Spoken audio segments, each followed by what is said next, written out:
Foi 2006, tem discussão a começa entre o chinês nanaponeiro e o consulado de China.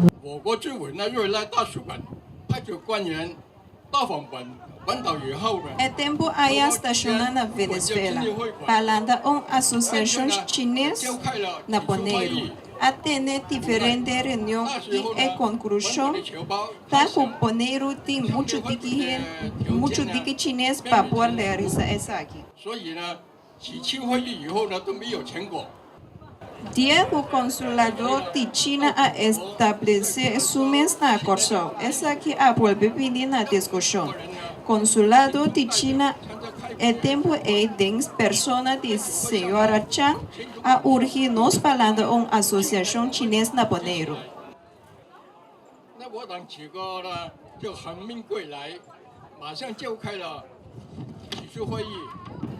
Después de várias reuniões naponeiro e mirando o hecho que a comunidade a crescer mientras tanto, na mais que 300 pessoas.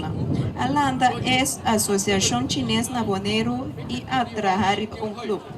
Com o apoio do governo poneriano, a canatura é caminho necessário para ganhar terreno e landa o clube. Na nome de Associação e Comunidade Chinesa Naponeiro, me quero agradecer ao governo poneriano e tur gente de uma ou outra forma para ajudar-nos a realizar isso aqui. Tanque na comunidade chinesa de Gualan, donação para aporte grande.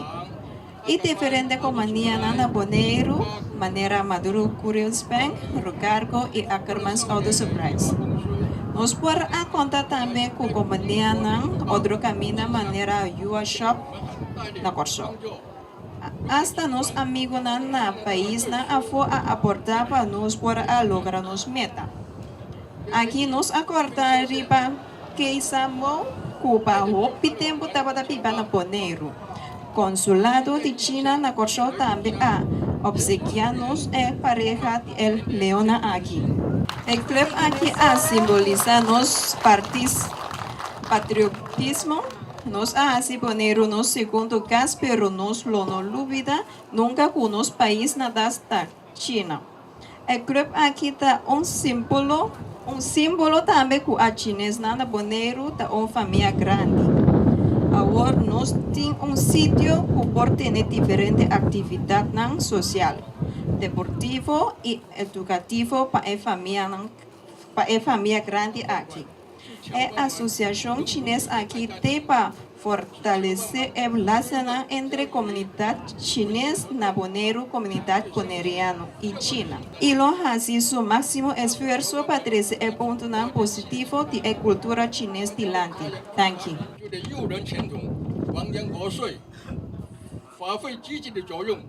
谢谢。